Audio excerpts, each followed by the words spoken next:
Let's make an easy fried rice. You can use whatever ingredients left over in your fridge. First, fry garlic, and I add some onions, some carrots, and a little bit of mushrooms.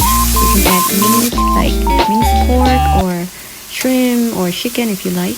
Add more vegetables, stir fry it until the vegetable is cooked, and then make room in the middle. Add some more eggs in the middle, and then cook the egg. Then add rice and mix it all together.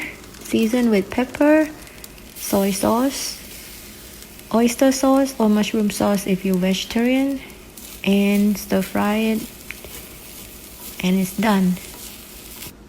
Garnish with some cucumber and tomato and enjoy.